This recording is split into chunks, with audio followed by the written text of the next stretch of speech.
প্রশাসনকে বলতে চাই, তুমি আমাদের এক দীপু দাসকে মেরেছ, এক কুকন দাসকে মেরেছ। লাখো লাখো করুর করুর কুকন দাস আমাদের ভারতবর্ষে আছে।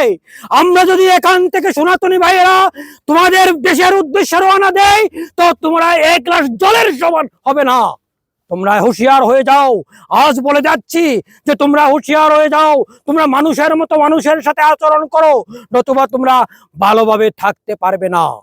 দ্বিতীয় কর্মসূচি ছিল আমাদের যে আমরা ওনাদের শাস্তি স্বরূপ আমাদের এই বর্ডারকে সম্পূর্ণরূপে সিজ করে দেব। এই ভারতবর্ষ থেকে কোনো খাদ্য, কোনো সামগ্রী আর বাংলাদেশের সেই জিহাদিদের দেওয়া হবে না, এবং তাদের থেকে এক বিন্দু জিনিসপত্র আমরা ভারতবর্ষের জন্য আনবো না। এটুকুই ছিল আমাদের আজকে আন্দোলন, এটুকুই ছিল কর্মসূচি। আমরা আমরা প্রথম পদক্ষেপ তো বলছে ওদের প্রতিবাদ, দ্বিতীয় পদক্ষেপ হচ্ছে আমাদের এই বর্ডার বন্ধ রাখা।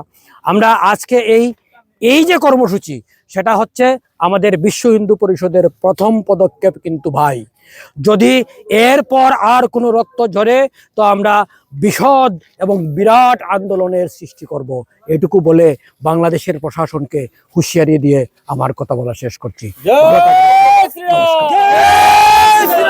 আমার নাম বীরেন্দ্র দাস, আজকের বিশ্ব হিন্দু পরিষদের যে প্রোগ্রাম, সেই প্রোগ্রামের কনভেনার। নমস্কার।